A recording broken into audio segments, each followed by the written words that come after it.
Hello, everybody. Welcome along to our Halloween special. We've got an array of wonderful performers lined up for you tonight. And to kick us off in style is our favorite spooky man from the Isle of Man, Michael Kelly. Hi, Michael. Hello, Kevin. Well, you've got me in it tonight, haven't you? Huge show. And here I am as the first one on, the icebreaker. What a horror show. Not only that, I had no idea when I set out that the creator of what I'm about to do would be in the audience tonight. So no pressure on, eh? Anyway, let's get started. We haven't got much time. Halloween, traditionally a witchy time. Time for witches. But you know, down through history, witches haven't really had it easy, you know.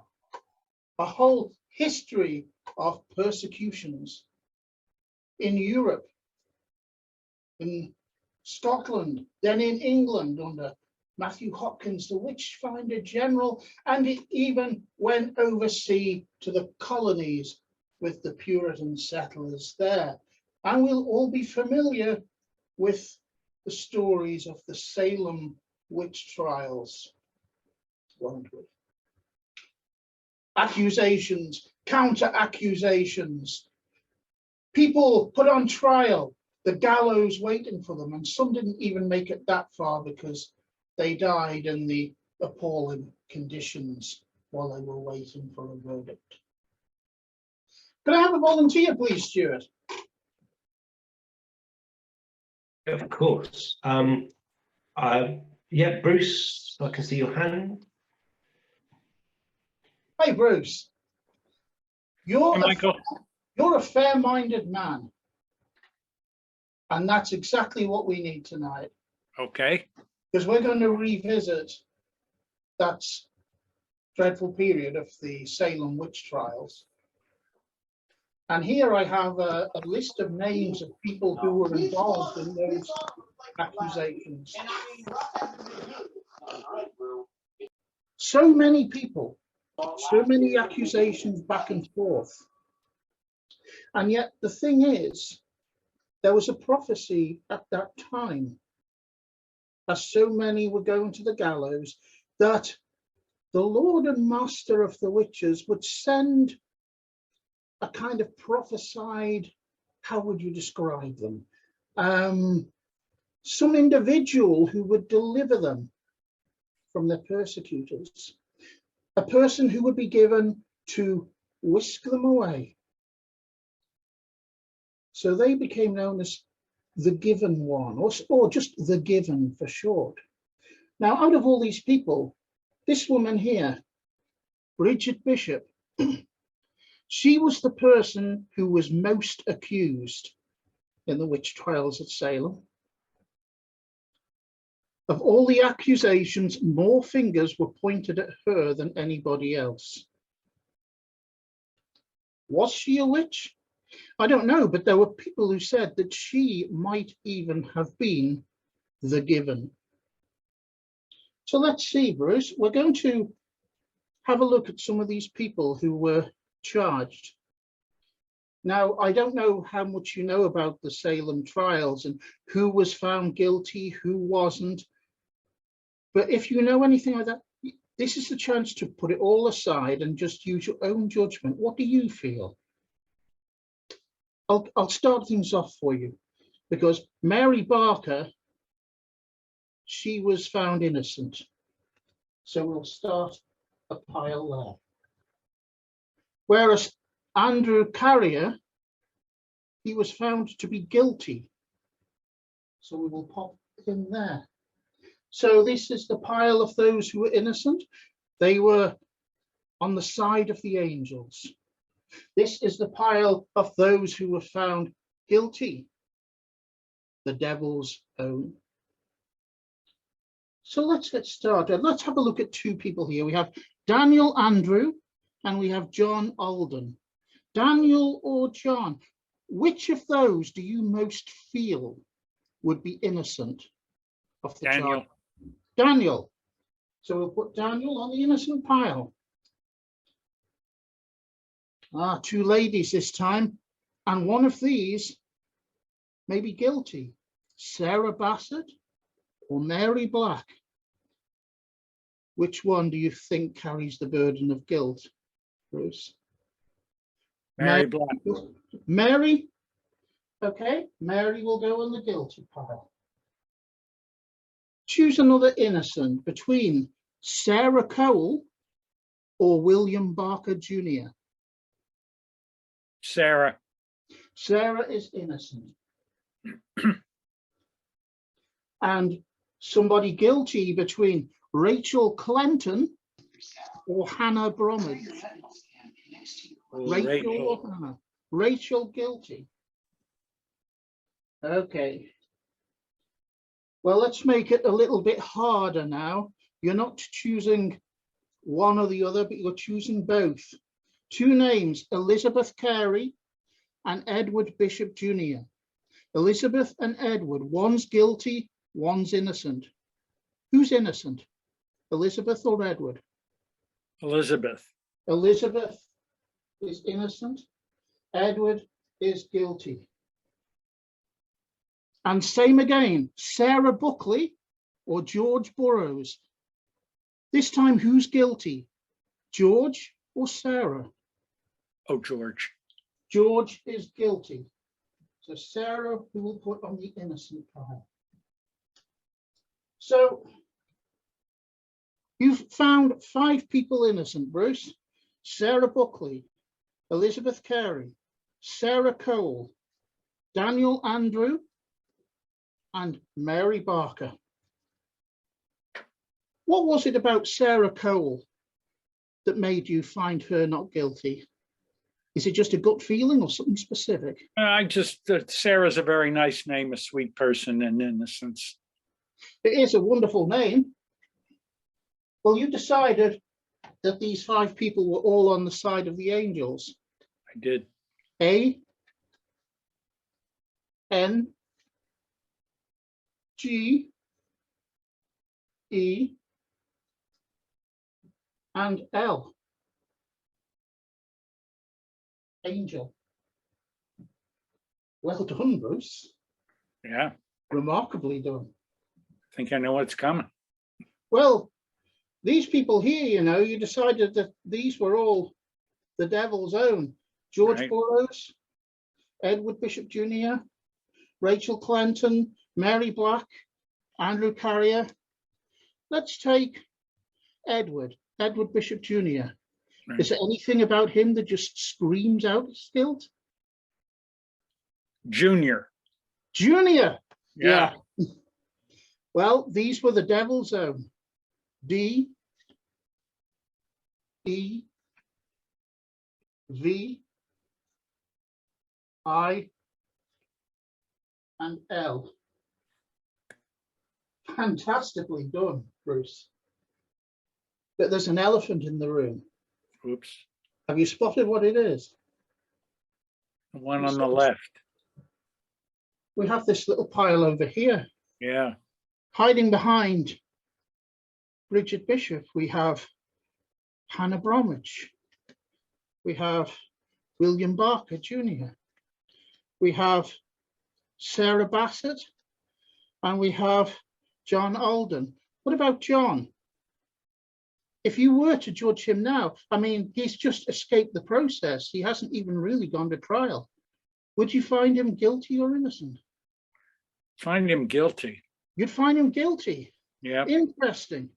And yet he wasn't found guilty. He somehow managed to escape in this pile here with Bridget Bishop and these others, spirited away.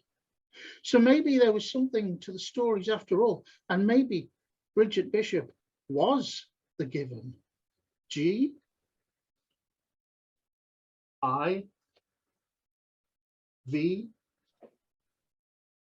E, N. Wonderful choices, Bruce. But I can't help feeling that maybe something darker was guiding your hand to get it quite so right.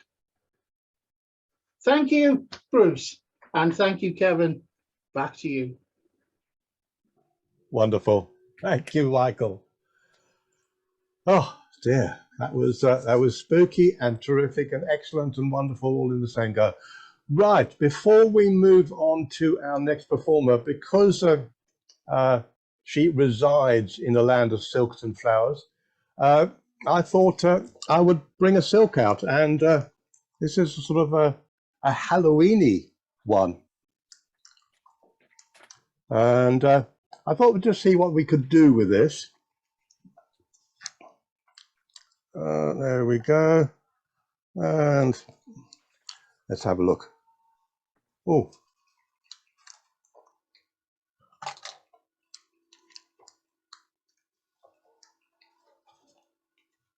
Oh. And what else could possibly be in?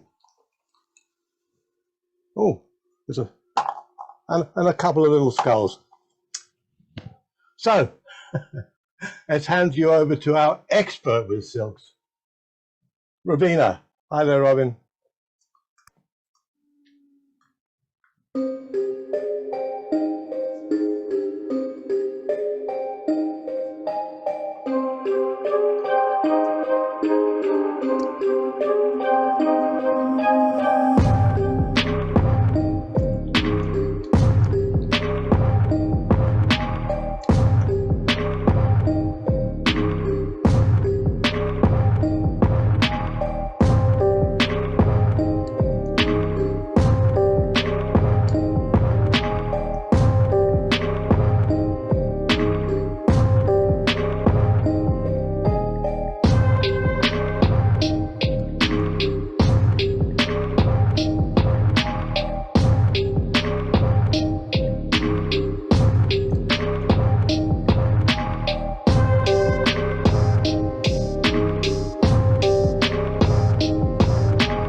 Of course, I say Robin's from the land of silk.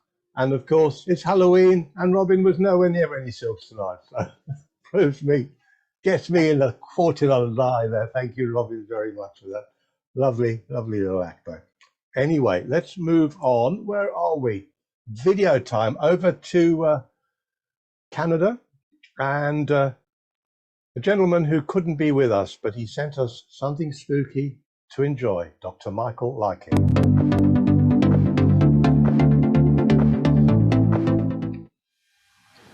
Dr. Michael, Magic Mike Likey here.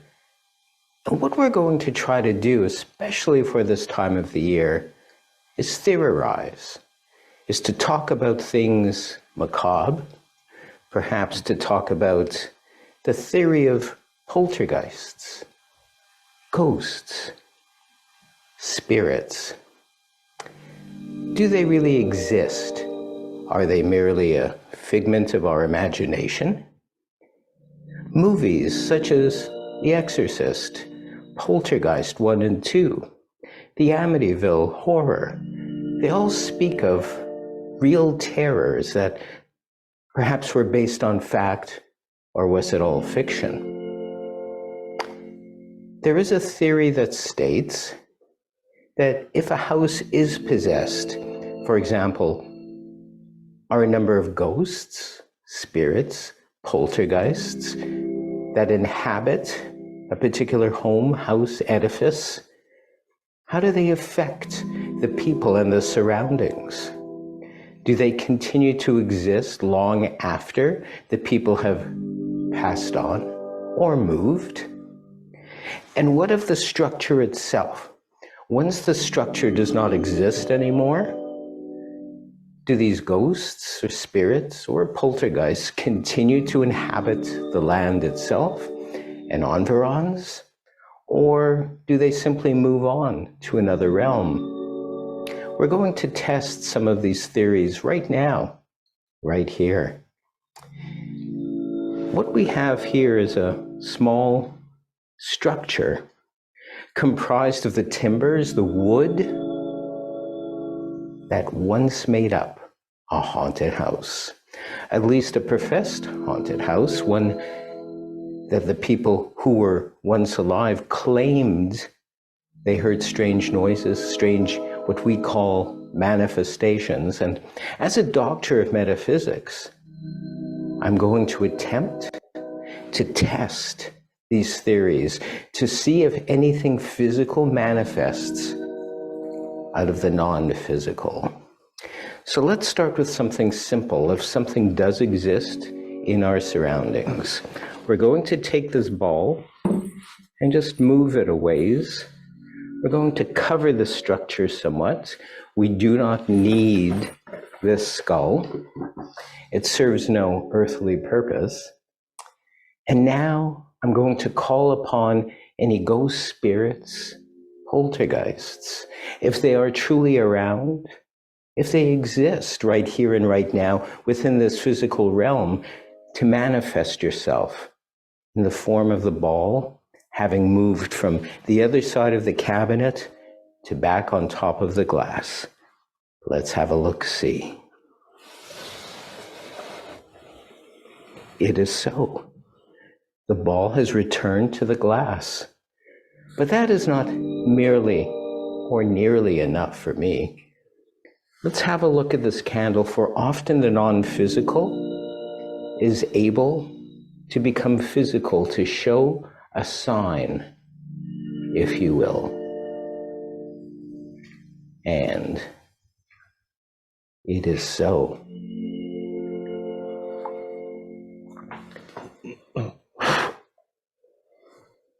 The physical, the non-physical has once again become physical.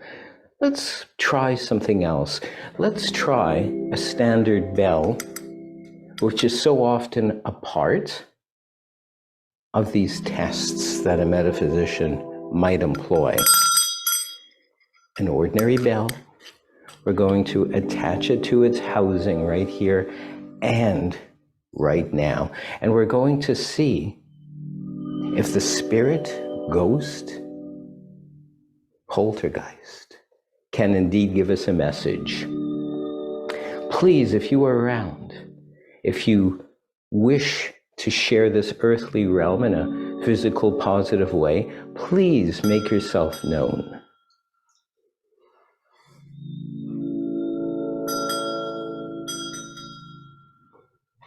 If you are truly here, do this one more time. Let us know.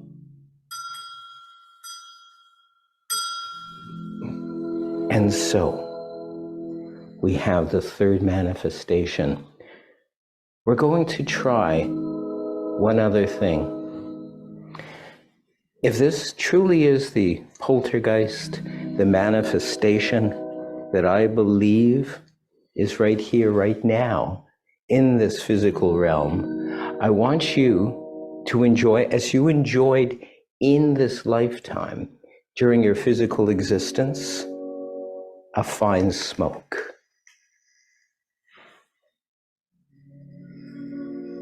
It is a theory that this person that once was enjoyed a fine cigar.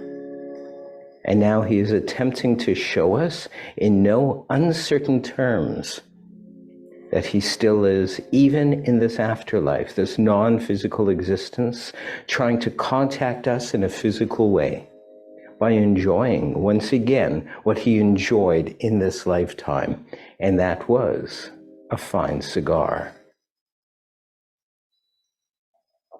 Finally, I'm going to call upon the non-physical to become physical and to let us know, to give us a clue to his identity.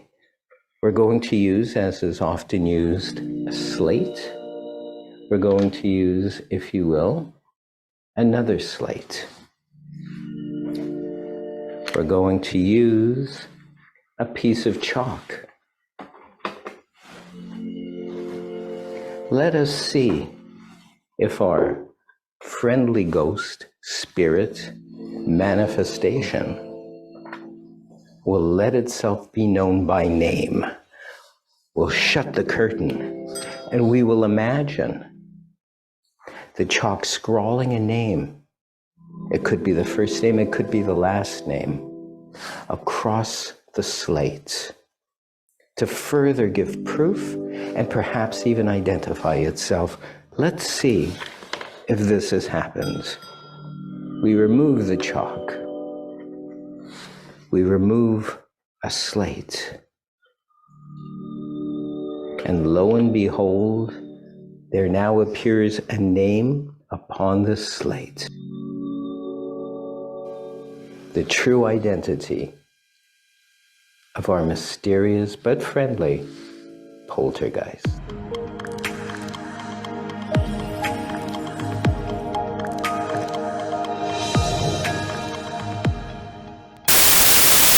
Thank you, Dr. Michael. Lovely spooky story and spooky stuff for our Halloween special. Before we move on, I'm just going to have a look and let everyone on Facebook land have a look at you lovely people out there. So get ready to stick your hands in the air and give a good wave to Facebook. Hi there, everybody. Hi there, Facebook. Hello.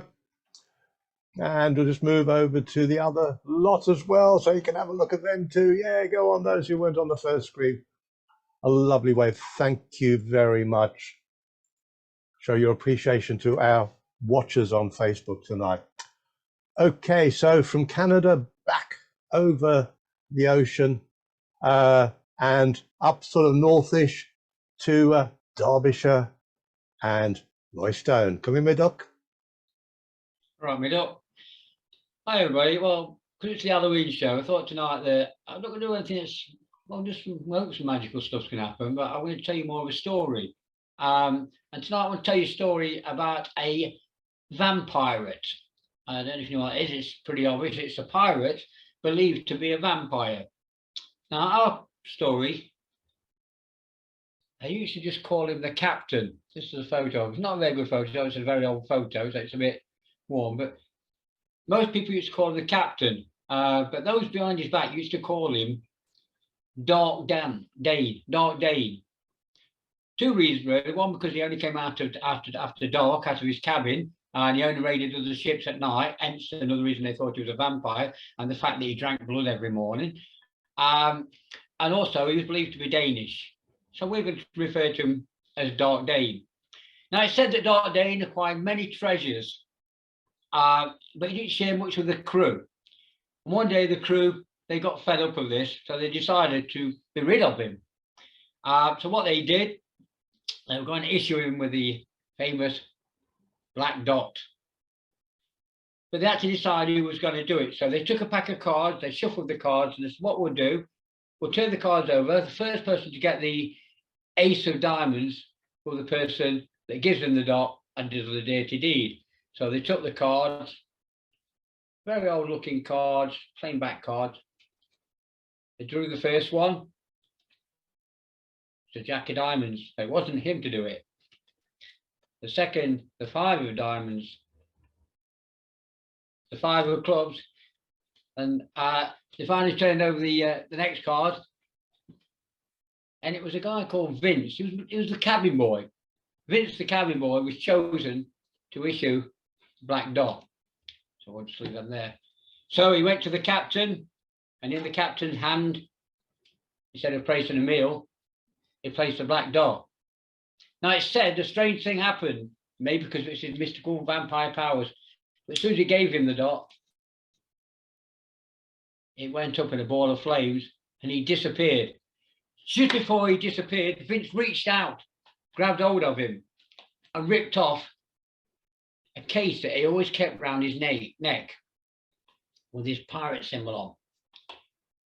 And he thought, I know what's in the case. It's going to be the map to the treasure, to his hidden treasure. It's going to tell me where to look for it, which island. When he opened the case, he found a coin. And instead of finding a map, he actually found a list of instructions. And what the instructions said, he put them back in his case.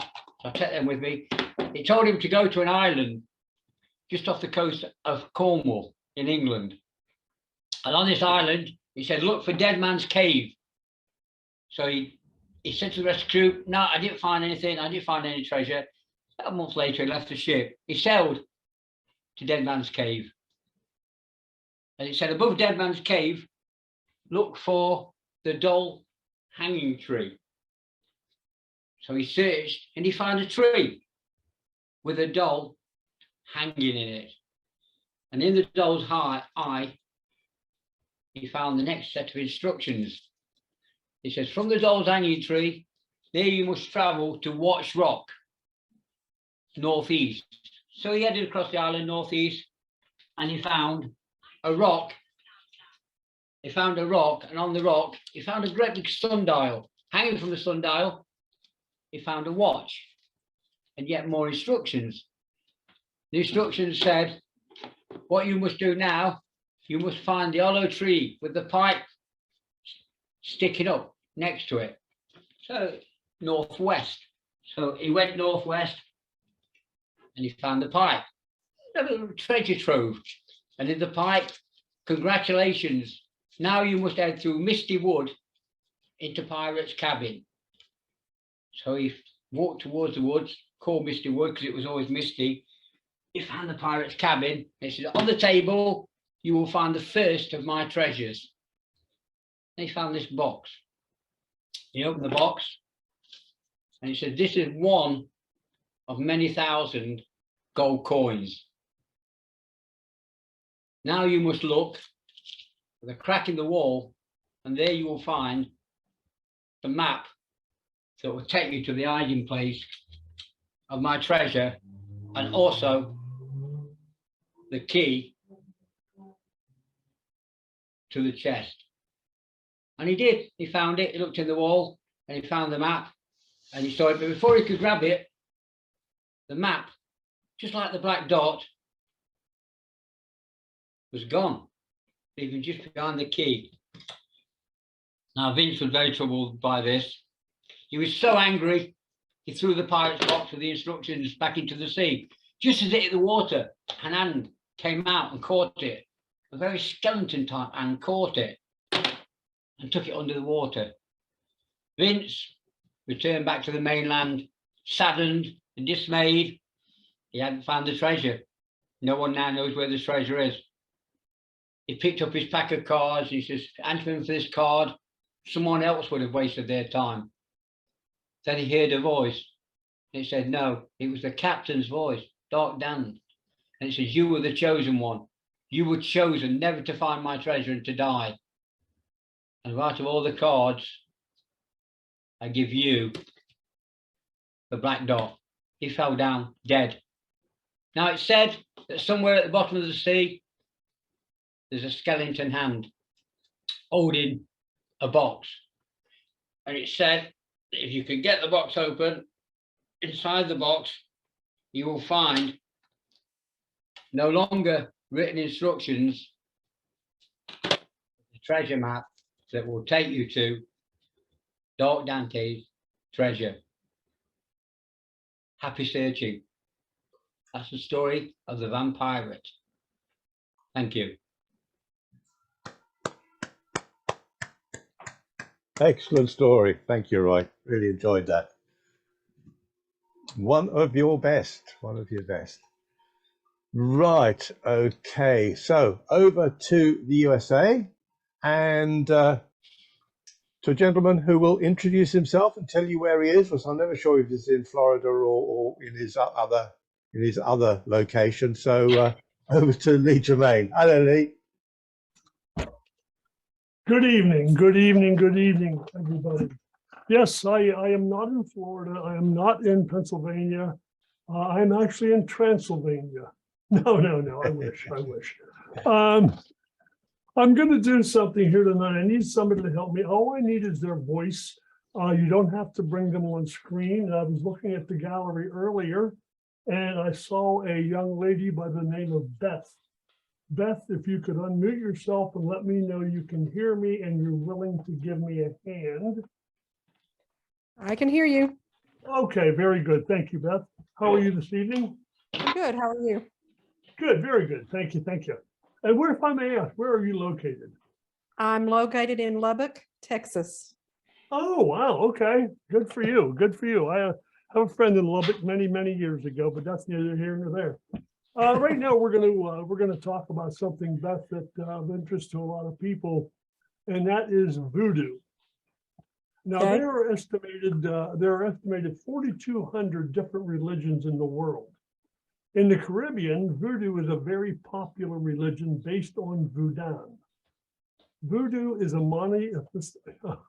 monotheistic religion that is often misunderstood. It's common in Haiti and New Orleans and many other places. Voodoo merges Catholicism and African beliefs to form a unique set of rituals that include voodoo dolls and symbolic drawings. Most people associate voodoo with being able to sort of stick a pin in a part of a body, and of course, cause pain or bad luck, where that effigy relates to a specific person. There's a lot of people in the world that actually have that power of voodoo, but it lays dormant or latent within them. We've got a test to see whether, in fact, you actually do have that power. I'll lay this out in a way that makes sense for the camera. Now, first of all, let me change cameras here to this one. To this one. There we go. Now, first of all, let me get a focus. Come on. First of all, this top card is going to be the head. Okay, place that right there.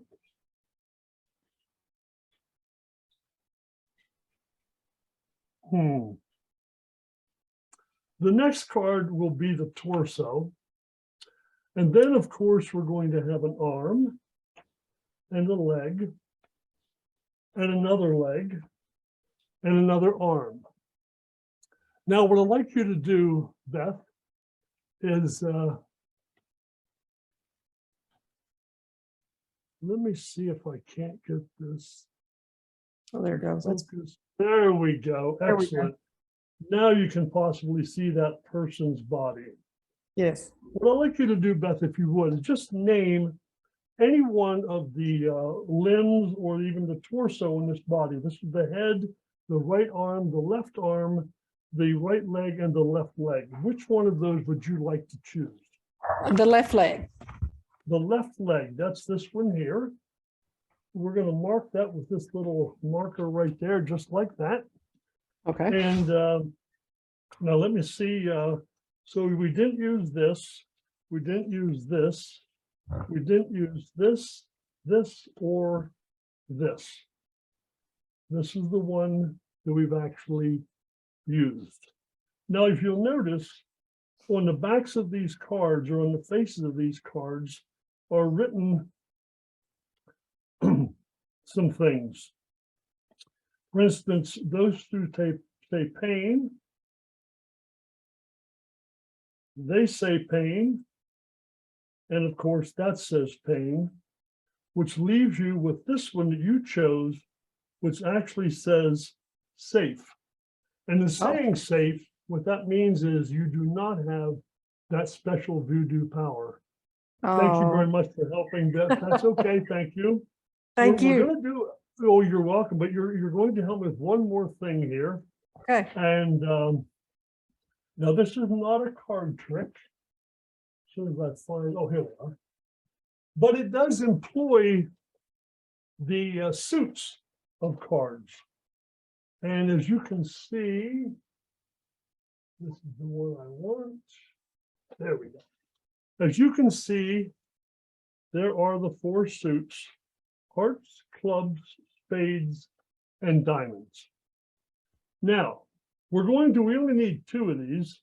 Actually, we only need one of these, but we're going to eliminate two off the bat. Would you please tell me red or black? Black. Black, okay, let's get rid of the black ones right off the bat. That leaves two. Now we have one left, okay? We either need the heart or the diamond for the red. So would you name one of those two? Heart. The heart, okay. We'll get rid of the diamond. We will use the heart because I have a prediction that I want to bring up right now. And let's see how I did, because you had a free choice. We started out with the hearts or diamonds and clubs and spades. We eliminated the clubs and the spades. And now we're going to go into the box that I brought with me that has my prediction in. And we're going to see how well I did, considering it's Halloween and I really didn't prepare anything really spooky. My prediction did match your choice, which was the heart. It was the heart. Yeah, the diamond is there, but it was the heart. Okay, I know. Well, hey, listen, I'm human. I'm not a vampire. But thank you very much. Oh my Thank you. gosh. Back to you. Now you just got it, didn't you? Yes, thank you. There's the heart. There's the heart. Thank you. I got it right. Back to you. Kevin, you're on. So, yeah, thank you, Lee. Right, we're going to leave the USA, I think, very quickly, and move over. Oh, my skin's peeling. Oh, yeah. Move over to a lovely island called Iceland, and a gentleman who you just never know what he's going to come up with. Hi there, Gunnar.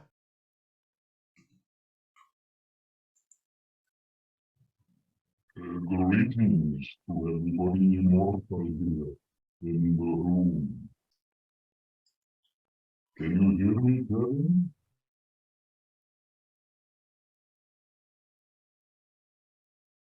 I would like to ask you if you can help me, please. So, Gil, will you help?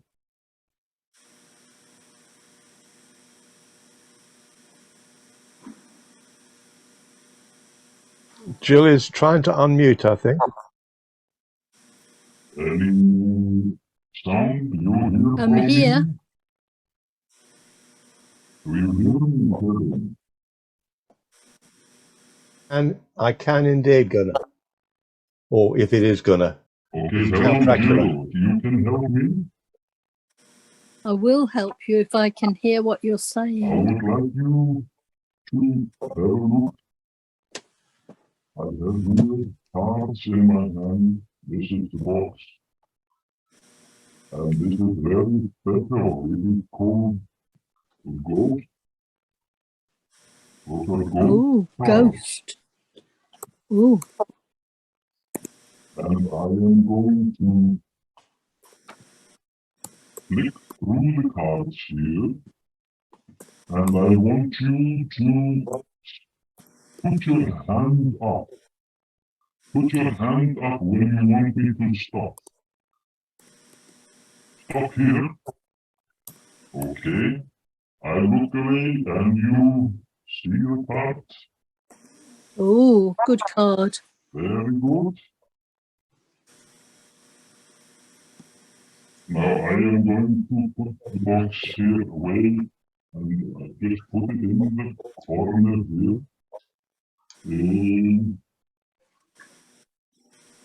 Now we are going to find the 4 kings.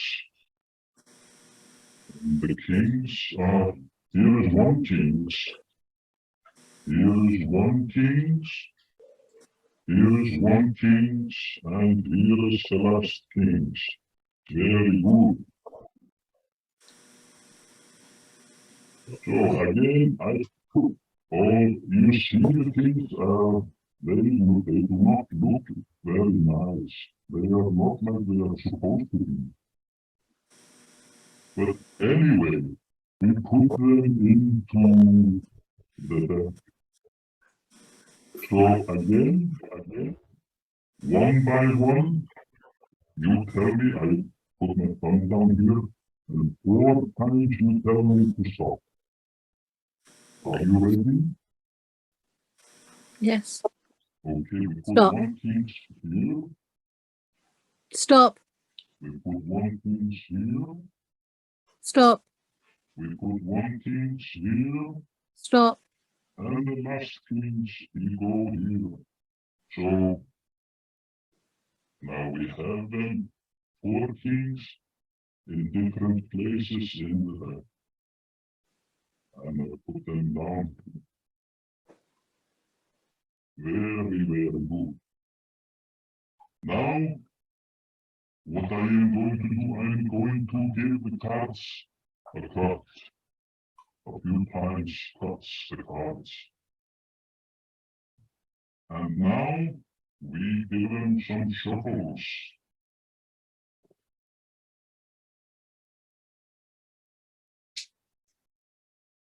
And you see the shuffles are genuine. They go in here.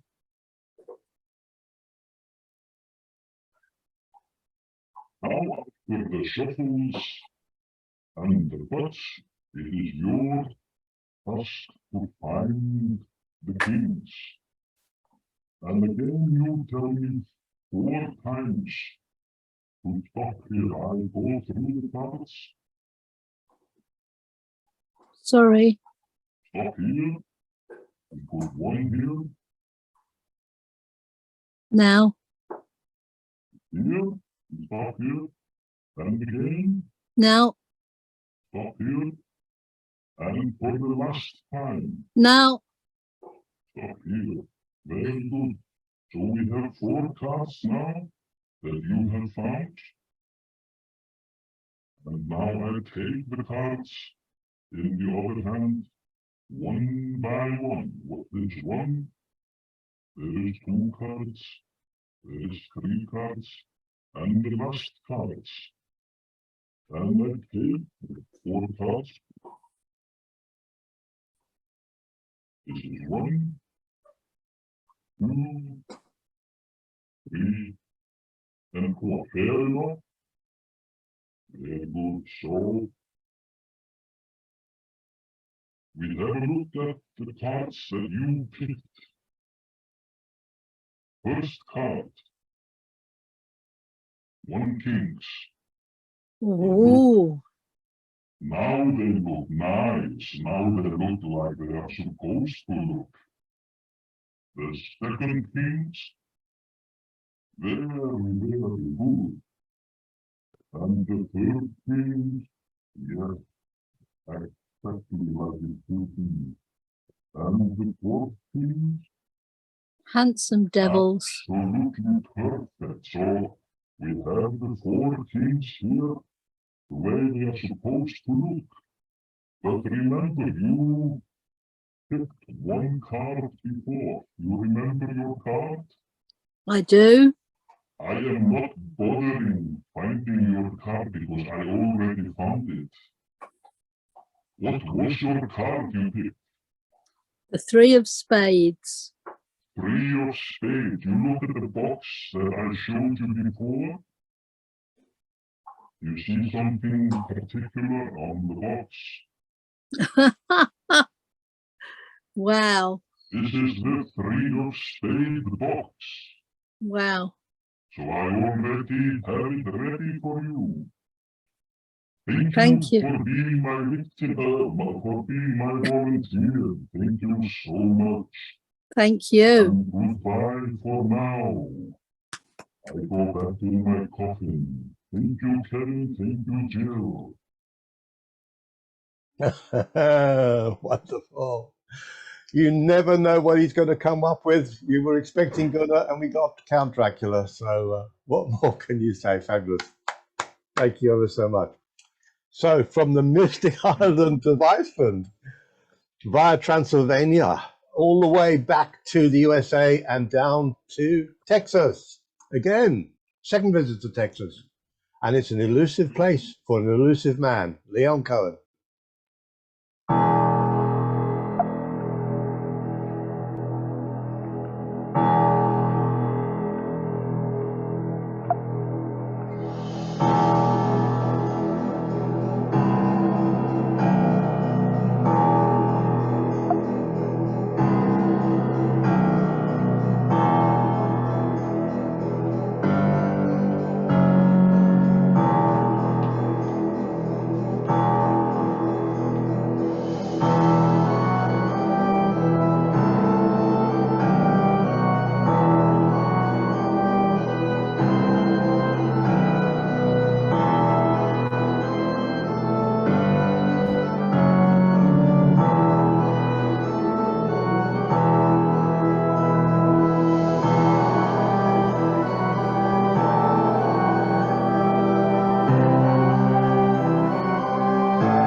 Thank you, Leon. Looking the best you've ever looked on this show. Fantastic. Absolutely wonderful. Thank you. Right. From Texas, we're backwards and forwards over the Atlantic all the time today. So back to the UK, back to further north than Roystone, to Martin Duffy territory. Hi there, Martin. Come in. Hello, everybody. How we doing? Happy Halloween. So before I start, I thought I'd give you a tour of the graveyard here. This isn't a green screen. This is for real. So here we've got a few bits and pieces. That rat was actually live when I got it from the pet shop, but it did say, there was a big sign that says, do not feed. So unfortunately, that's what's happened, okay? We've got the Halloween tree here and the other things over there, the tombstones. And so there we go. So I just thought I'd show you that before we start. And I need a volunteer, please. Stuart, if you can get me somebody lovely. How about Des and Sherry? Yeah, that'd be good. Hi, Des and Sherry. Nice to see you. Hi, Martin. How we doing? Very well, thank you. Good, good. So if you were here, I'd give you this pack of cards to shuffle, but you'll just have to trust me at the moment. So I'll give them a quick shuffle like this. And you can see that they're all very well mixed up there. Okay. And give them another quick shuffle again. Sherry, as I flick through here, would you just tell me when to stop? I'm going to sort of hold them here. I'll go how slow I'm going to. I'll show you how slow I'm going to go first. I'm just going to go this slow like that. Don't say stop this time. This is a demonstration. I'll go nice and slow like that. Okay. So are you ready? Yep. Here we go. Stop. Okay. Shall we go further? No, that's fine. Not on a first date, Jerry. Eh? I'll open up the cards there. I've seen this one, but I'll turn away and show you that one. Is that in view? No, not quite. Right. Yep. Yes, in view now? It. Yes, that's fine. Okay, right, and I'll give them a shuffle and we'll just get rid of those, okay? So now, I'm going to use my psychic powers, Sherry. Could you move closer to the screen, please? I can see a red card.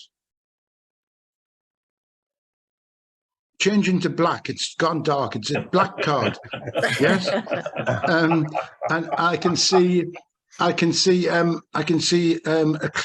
club. Is it a club? No. I can see a spade. Correct. Tell you what, actually, I knew all along because I have this ghostly hand here helping me.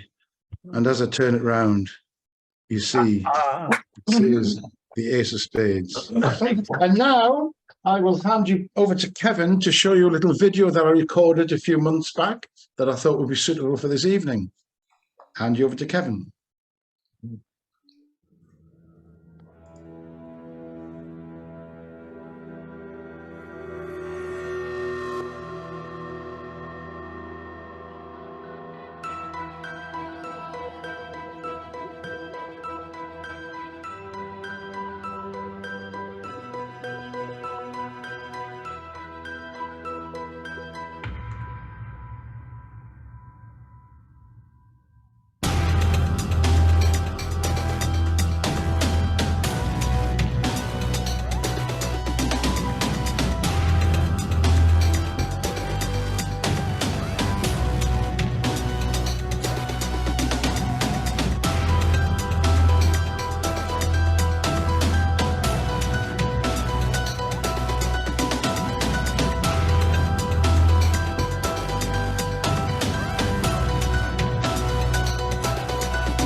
Spooky. Wonderful.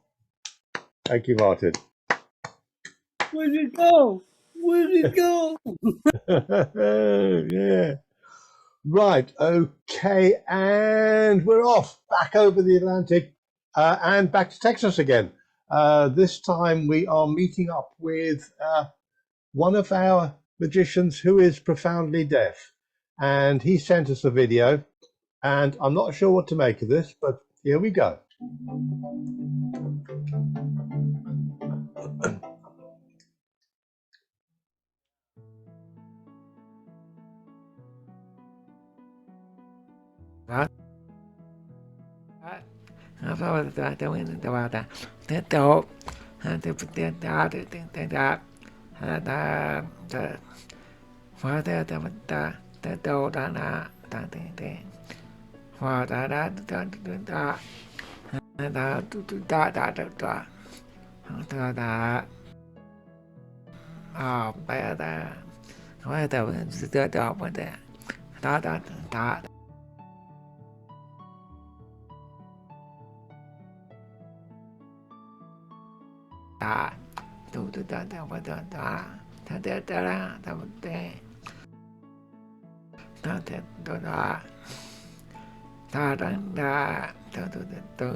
The wonderful David Pearce.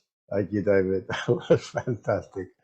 And didn't put the PayPal address there. I need to, for everybody who wants one, just stick in the chat and we'll sort it out. Anyway, we're staying in the USA. We're staying in the USA, over from Texas to California, and Magic Mitch. Hi there, Mitch. Hey, what's going on, everyone? Happy Halloween. I am not prepared for Halloween. I'm actually getting ready for Christmas, but I want to do a Halloween theme for you guys. For this, I need some volunteers, and I saw some in the audience. One of them relates to what they already did, and one of them will help me out later with another effect. So can I call upon Michael, Kelly, and Anthony Darkstone to help me out with this? Gentlemen, will you join me for this routine? Let's get them up. And there's Michael, awesome. And Mr. Darkstone, will you join us too? Absolutely. All right. Thank you. Yep. Let's get them up. Let's get them up. Round of applause, even if I can't hear you through the open mic. Okay. Gentlemen, you are going to help me out with a Halloween themed routine. I have a prediction inside this card box. And for Halloween theme, I brought with me my village scented candles. My apartment smells very nice right now. All right, so Michael, earlier in the show, you did a Salem witch presentation about the witches. I was gonna do that too. This is just my version of it, and I've always been fascinated by that story.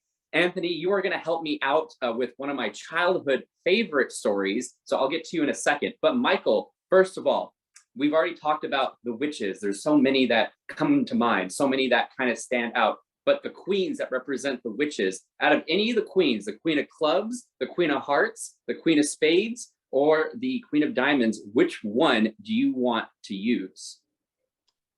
I think the Queen of Diamonds, please. Queen of Diamonds, he says. Okay, first of all, we need to find the queen. So I brought my Phoenix deck here. Here we go. I'm going to try this. The Queen of Diamonds, you said? Hopefully this works. Yes. Now we're getting somewhere. Michael and Anthony, as I cut upon the deck, I want you to see this. I'm gonna get it nice and close to the camera right here, okay? So again, here we go. I'm gonna try to cut a little bit smaller. And there we go. And again, I'm going to cut in the deck.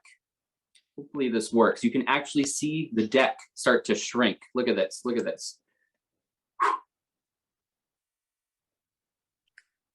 Yes, and even so, you said the Queen of Diamonds, right? Hopefully this will work. Hopefully this will work. The Queen of Diamonds, that was named. We have all 4 queens right here. But Michael, before we did anything, I had a prediction inside this card box. We are going to try to bring about the spirits of the Queen of Diamonds. Are you ready for this? Don't blink, gentlemen. Here we go. Yeah, I have another candle. That just blew out right there. The spirit was too strong. Okay, here's another candle. I was unprepared. Here we go. 1, 2. Woo! That was the spirit of the Queen of Diamonds. Now, I'm going to show you inside this card box right here. Michael, any queen could have been named. If I open this up. Oh, that was spooky right there. I'll set this to the side. Look, I open up. You can hear something inside, can't you? Yeah. I open up this matchbox, and lo and behold, there is a card paper clipped right there into the card. If I take that out, there's nothing else inside the matchbox. And if I take that out, you could have named any card, and you named the what? Queen of Diamonds? Look. Lo and behold, a burnt card, just like the spirit that was called upon. And you'll never believe this, Michael and Anthony, the Queen of Diamonds right there. Thank you very much. Thank you, thank you. But it gets better than that. Michael, thank you for helping me. That was a lovely story about the witches. We found yours that you called upon. Anthony, I'm going to use you because this next one involves my childhood favorite witch. And that was something that, if you don't know this game, this was a game I played as a childhood hero, and it was called Banjo-Kazooie, and it was on the N64. And I played this because there was a witch in that video game named Gruntilda. And the game, so to speak, was about a bear and a bird, and they went on an adventure. And the adventure was they went through this lair, and at the end they found a witch she was trying to rescue Banjo's sister. Her name was Tootie.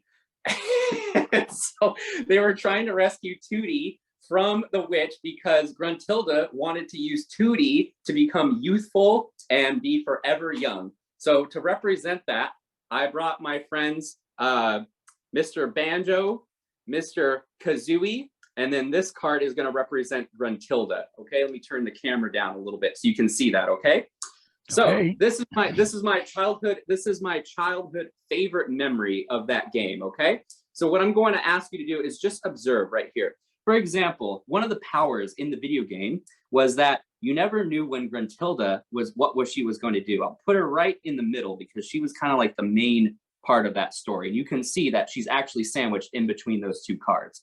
So hopefully this will work. Hopefully this will work. I'm going to try to do something very mystery and spooky about this because in the game, I didn't know what was going to occur. You can see the queen, yes? Yes, I can. Hopefully this will work. Done. Because in the game, she had kind of an interesting power. Look. Look at that. It's like unexpected. She started to grow just like as I got closer and closer to her lair. She was enormously very big. And as she was in the video game, she was a little overweight. But she also had an extreme ability to be very deceptive because every time I got close,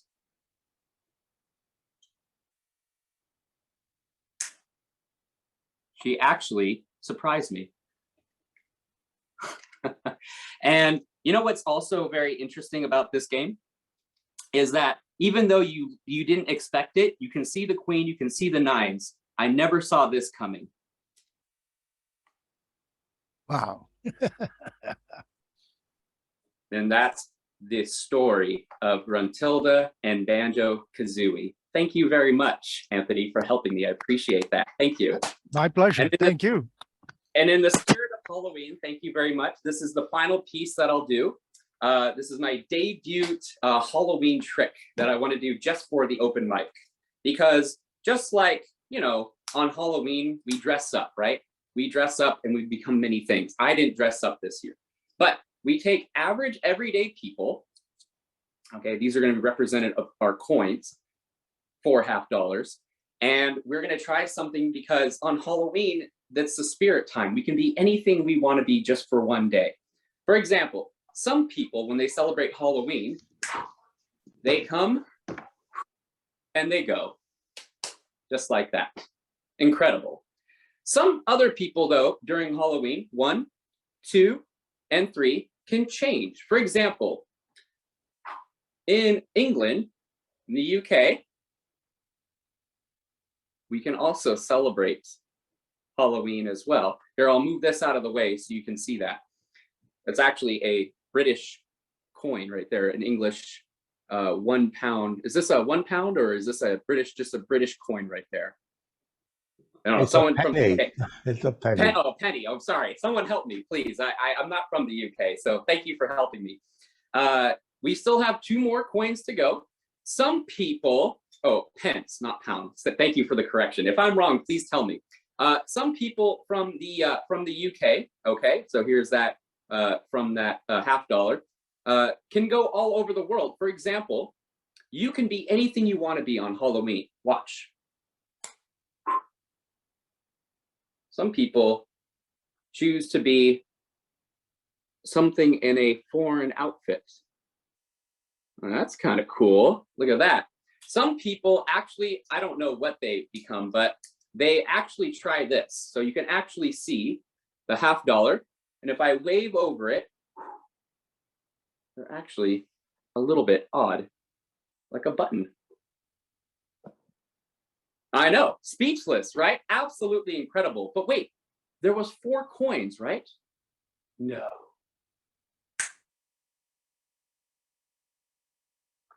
And there is the last $50. 1, 2, 3, and 4. All I want to say is have a happy and safe Halloween, everyone. Thank you very much for watching. I appreciate that.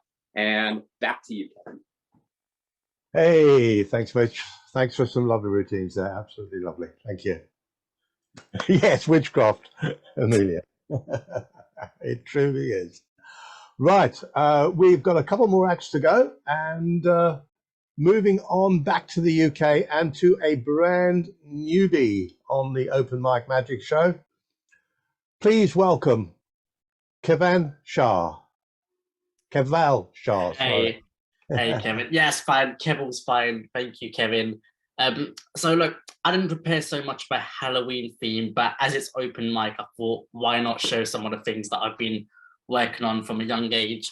I've been interested and fascinated with sleight of hand magic, and I'm going to need a volunteer for this. But before I do, I want to draw everyone's attention to this. It's a prediction card, okay?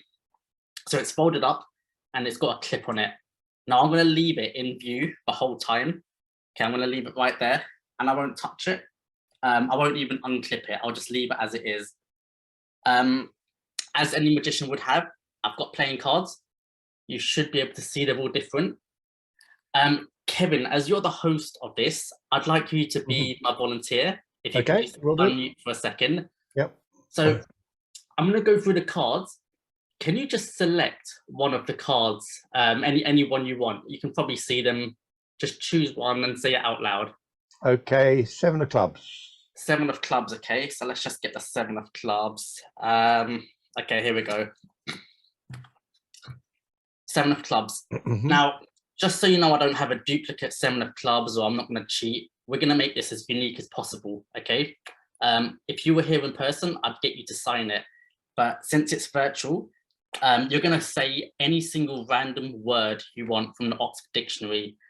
And also, you've got a choice of a green and blue pen, just to make it, you know, as unique as possible. So first of all, just choose a color pen you want. Blue. Okay, we'll go for the blue pen. And can you give me any random word you'd like? Coffee. Coffee, okay, good choice. I would never have guessed that. I'll put that on the top here. There we go. So we've got the word coffee. Okay, I think you can just focus and see that. And just to make sure it is rubbed in, okay? So I think it's fair to say that there's only one card like this in the world, because I had no idea that you're going to say the word coffee. Again, you still see it here. I'm going to lose it about halfway into the deck and give it an overhand shuffle. And let's just give it one casino style shuffle. Okay, so just to make sure it's not on deck, it's not the 8 of clubs at the top. It's not the 2 of spades at the bottom, of course, because it's got the signature on it. But with a bit of magical powers, all I learned to do was to rub, and one card shoots right out, being the magical coffee card. Now, of course, some people might call that magic. Some people might call it sleight of hand. Let's take it a step further. I'm going to put the card underneath the box like that. Okay, so again, I'm not going to touch it. We're going to give the deck a few cuts like this. Casino style shuffle. And again, one more overhand shuffle. See, people think that as a magician, casino shuffles, you're always cheating. So I always like to give it all the shuffles as possible. Okay. And one thing is that I also learned is with one more rub, you can actually get the card to shoot right out of the deck. There we go, coffee. Yep. You see, sometimes you think that it was under the deck, but it actually wasn't. This is where sleight of hand and visual magic come in handy. So you've got coffee right there. Now look, let's take this a step forward, okay? You're wondering how I'm controlling it. Well, how about I leave the card face up? So that way, when I put half the cards above it, when you blink, you see it come to the top. Thank you. Now look, it gets better, okay? I'm going to lose it again. Here's a coffee card, okay? Again, overhand shuffle. Give it one more cut. One more. Casino style shuffle. And let's just give it a few more cuts as well. Now, Kevin, we're gonna just ask you one last time, just one more decision that you need to make, which is, can you give me any number from 1 to 10? 6. 6, okay. I'm glad you didn't say 7 because that's the common one that most people choose, okay. So 6, okay. I'm gonna deal down 6 cards, okay. 1, 2, 3, 4, 5, 6. This is the 6th card, okay. I'm gonna leave this here, actually just here in view. Before I show you the 6th card, if you gave me any number from 1 to 5, you would have had these cards, okay? If you gave me number 7, which is a number that a lot of people give me, it would have been the 6 of spades, okay? Of course, you gave me the number 6. And of course, that would be the coffee card. Now, of course, some people would argue that that was just sleight of hand or whatever, okay? But I've been doing this since I was very young, and I've always been fascinated by how card magic works. I said to you guys all before this trick started, okay, that I had a prediction card, okay, and I kept it in view the whole time. I didn't want to touch it. I don't want to do anything to it. You see, if I just take off the clip for this card, one thing you'll find is that if I just slowly open up the card, it'll actually be the coffee card.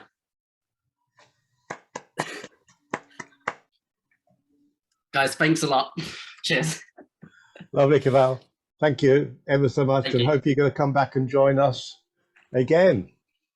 Be a regular on our show. We'd love to see you. Thanks. Right. So from the UK back to the USA, backwards and forwards, backwards and forwards. Getting really tired. And it's time for Xanadu. Tell me, Xanadu. Yes. That was an excellent performance. And once again, why do you got to put me after all these people? It's going to make me look this tiny, Kevin. You always do this to me. You should have had me either as the first one or the last one. But no. And you had to put me against the new guy. How can I compete against that? Unbelievable. Wow. Well, anyway. Once again, I'm glad to be back. I need a volunteer. Is there anyone there that's willing to give me a hand? Kevin, can you choose somebody for me? Let's see if we got that. Leon's got his hand up. So go on, let's bring Leon in. All right. He's not being very elusive tonight. Oh, he's not. Okay. Leon, let me ask you a question. Do you know the difference between fate, destiny, and luck? Kind of, sort of. Kind of, sort of. I feel the same way. Fate, Today, fate and destiny. That's tough. That's right, because it's kind of close together. Luck, well, it's either luck is with you or against you. Point blank. And today, you're going to decide for me on what you're going to do, whether it's going to be my fate, my luck, or my destiny. And what I have here is I have 4 strings. As you can see, 1, 2, 3, and 4. I want you to pick one of these. 1, 2, 3, or 4, whichever one you want to choose. Choose one. Let's go with 2. Number 2, this one here, this would be number 2. Now, Yes. Are you sure you want number 2? You don't like number 1 or number 3 or number 4? You like number 2? Well, can I change? Yes, if you want to, it's up to you. I feel a little more. Remember, my luck, my destiny, and my fate is in your hands. So whatever you choose today, that's what's going to happen tomorrow. So think wisely. Okay, I feel more 3-ish. 3-ish. 3-ish, okay. Yes. Are you sure you want to stay with 3? I love 3. Okay. Okay, here we go. 1, 2. Woo. Good. Okay, all right. So far, so good. Now we have 1, 2, and 4. Which one? 1, 2, or 4? 4. Number 4. Are you sure you want this one? Now, I think number 2 looks kind of cool, but number 1 looks better. But you want 4. One looks a little crooked. I'm gonna go with 4. Yeah, 4. Okay, here we go. Woo. Oh, God Almighty. Oh, this is good. This is good. Hallelujah. All right, now we have number 1 and number 2. Which one? Oh, I'm gonna stay away from number 1 again. I'm going with number 2. Number 2. Are you sure? I mean, number 1 looks kind of cool, though. It's a little bit crooked. But I would go. Okay. You want number 2? Number 2's a little hairy on the bottom. Let's go with 2. And then here, number 2. Okay. Okay. Here we go. Oh, Lord, please. Oh, good, great. Yes. Let me tell you, this is the best thing that's ever happened to me. Luck was on my side. Because look, if you would have picked number 1, ow. That's what I said. Wow. Oh, wow. Ouch. Ouch. Wow. And again, thank you very much. I needed these hands. I thank you, thank you, thank you, thank you.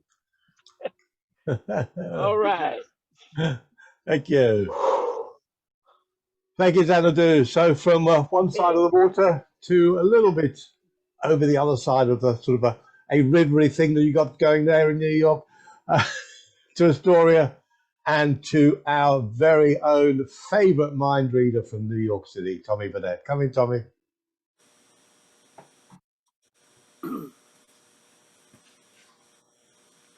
I'd like to show you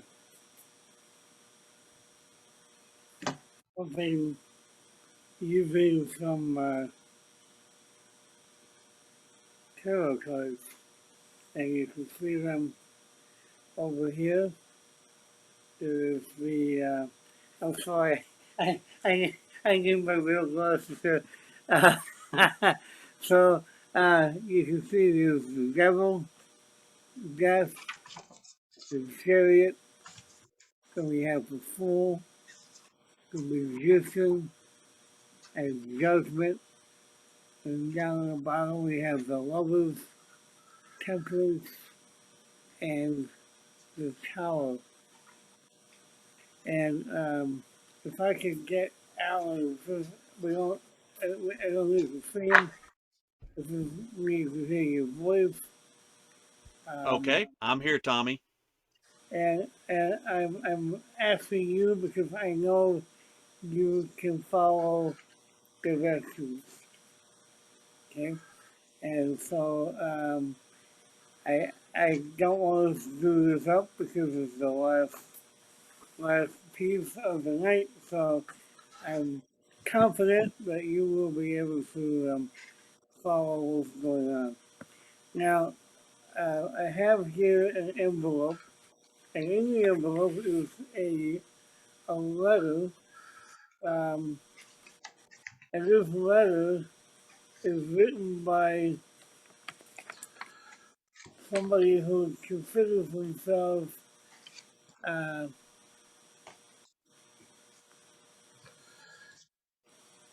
for lack of a better way of putting it, a psychic, but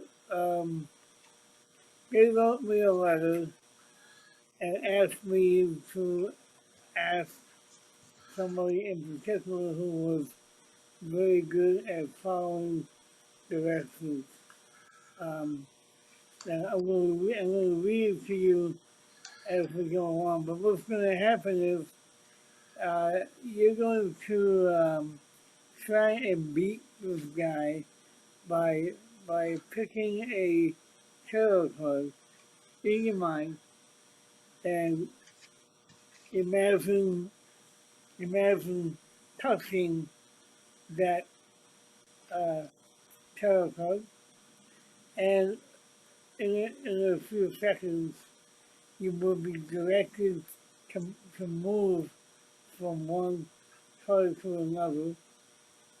Let's say, for example, you ended up on the lovers in the lower left-hand corner, and it said for you to move 3 spaces. You can't go diagonally, so you can only go up or left or right. So up or down or left or right. So Got it.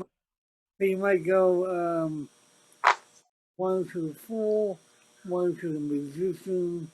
So up to the 4, right to the magician, up to death, and right to the chariot. Right? So it's pretty straightforward, but this is what he has to say. Good evening. I am given to understand it will be arranged that you are to be my opponent tonight. Very good. Shall we begin? Pick a spot and make 4 moves. And you don't have to tell me where you move, where you begin or where you move to. Okay, done. Okay, and he says he was reasonably confident that you are not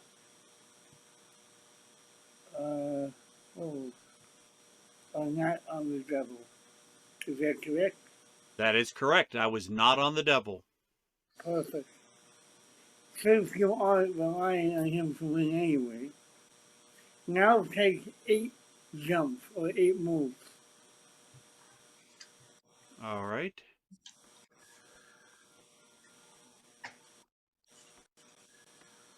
I have made 8 moves. And now we will remove the tower, because whether the power of destruction it wields is for good or ill, it is not in your makeup. Were you on the tower? No, I was not. Perfect. Now take 3 jumps. I have made 3. And if he is correct, you are not on the floor.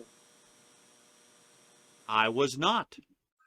That's good, because he will be of no help to you in winning this game. Good job not stopping on him. Take 6 moves.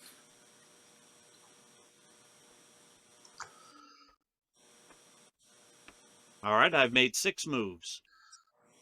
And by the way, I forgot to say I have this little box, and we'll come back to that. Okay, Okay. so you made 6 moves, and Yes. you were not on death. I was not.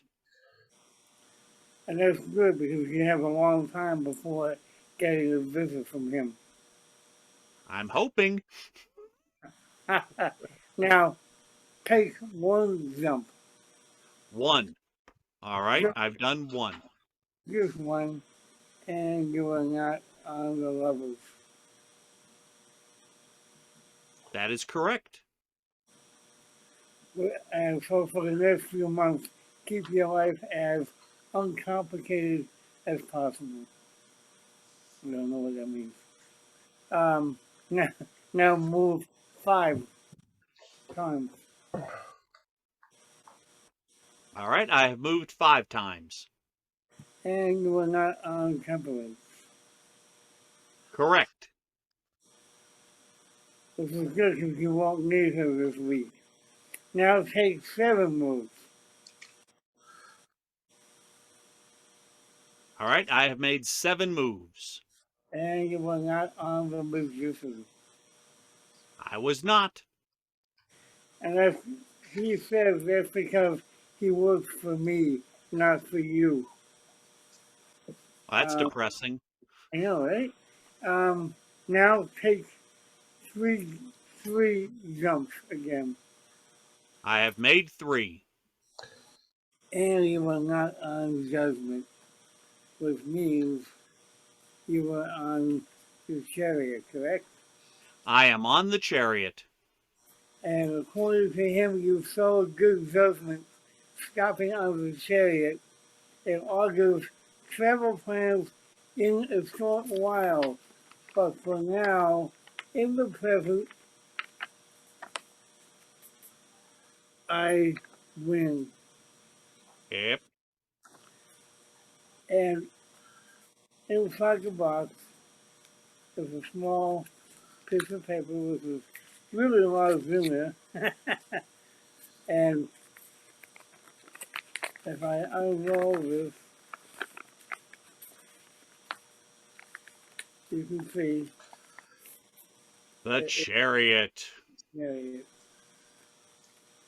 Thank you, Pearce. And that wasn't too scary. It seemed a lot more scary when I was working on it. Cheers, thanks, Tommy. On a Halloween night, things are going to happen. Right, well, it's just about time for me to finish the night off with a story.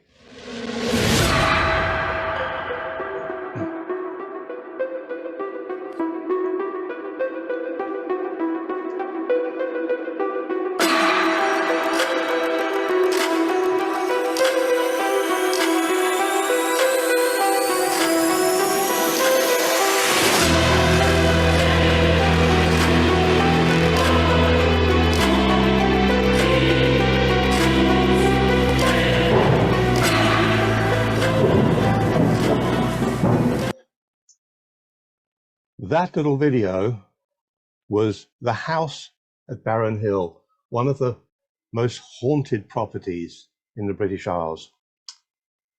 It was built in 1612 on Anglesey Island in Wales, or just off Wales, but it's part of Wales. And it was a grand affair. It was a fantastic house. During the Second World War, unfortunately, it was damaged badly. It caught fire, and it remained vacant ever since. Vegetation has taken over, and the doors, the windows, and the beams are rotten. It's a very dangerous place to enter. You wouldn't want to go there now. Although you can go and wander around, look at the outside, and just get an idea of what a grand house it used to be. We're going to take a journey back in time. We're back on Halloween Eve in 1929, and the last family to reside in Barron Hill House were playing hide and seek. And while they were playing hide and seek all over the house, they discovered this box. This was later found among the ruins, and I managed to pick it up at an antiquities auction. But this is the box that they discovered, and they opened it up,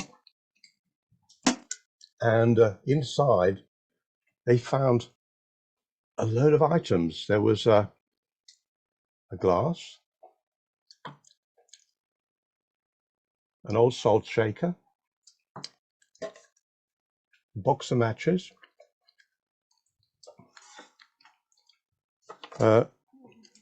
some photographs,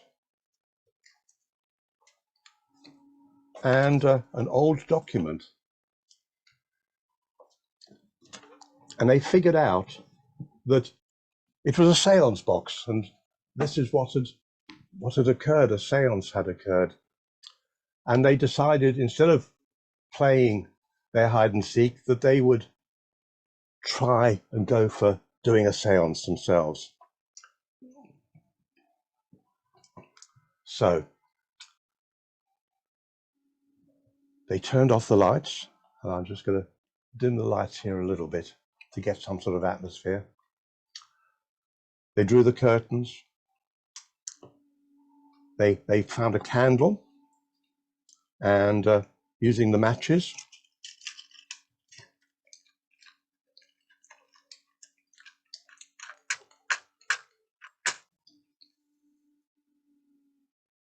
they lit the candle.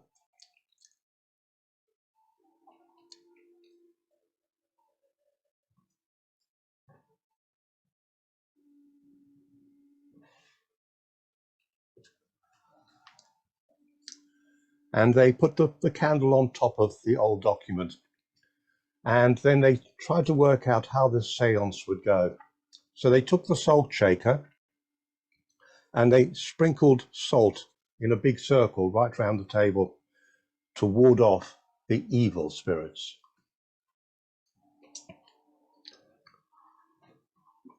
Then they took the photographs that they found, and starting over here, they put them round in a little circular shape.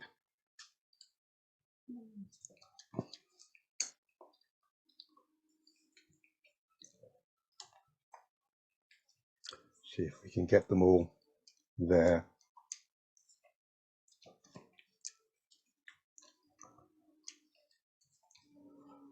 There's our first one over there. Just want her at the top. She was the first one we put down. Then what they did, they took the glass and they turned it upside down, and the whole family put the finger on the glass and waited, and the glass began to move and shift and selected one of the photographs. Now, I can't do that here because I'm on my own, and so I need some help. So I'm just going to have a look at the gallery. I don't need anybody up, but what I want you to do is we'll just have a random number, say between 1 and 20. Well, it can be, it can be 1 and 20, something. There's 10 cards, 1, 2, 3, 4, 5, 6, 7, 8. There's 10 cards, so 1 and 20, so we can go round them a few times. And to do that, I'll ask 3 people to have some random numbers ready, and then we'll add them all together. So, Jill, would you like to start the ball rolling? Give us any 4. number. 4. 4. Okay. Who do you want to pass it on to, Jill? Anyone you can see in the gallery? Oh, hang on. Spooky Monica. Spooky Monica she's virtual. She doesn't really exist. Oh, right. Yeah. Michael Kelly. Michael Kelly. Okay, Michael. So we've got 4 so far. What do you want to add on to 4? 8. Sorry? 8. 8. So we got 12, if my maths is any good. And let's, Michael, you find someone to add another digit to that. Andrew Sherrod. Andrew.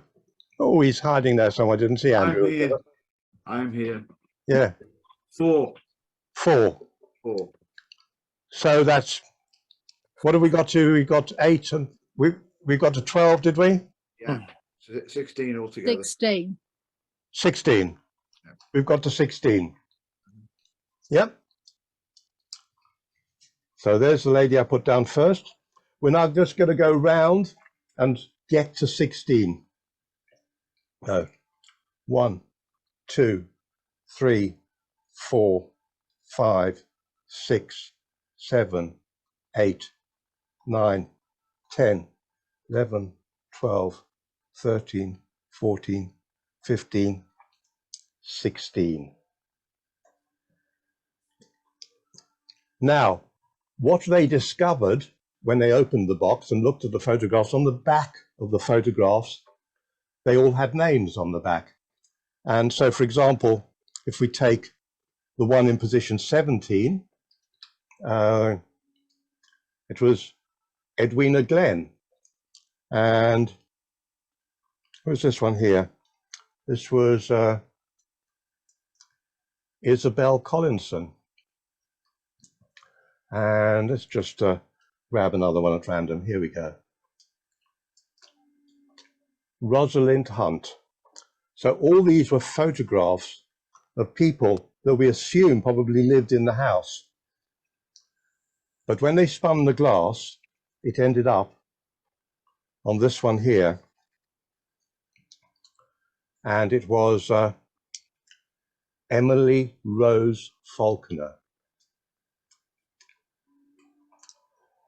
And what was very weird was when they had a look at the document that they'd put aside and just put underneath the candle, it was actually a death certificate, and it was a death certificate for Emily Rose Falconer. Romaris. And that is a story all about the house at Barron Hill. Thank you. Right, that's about all we've got time for tonight. Oh, what's happened?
Thank you, Gunnar.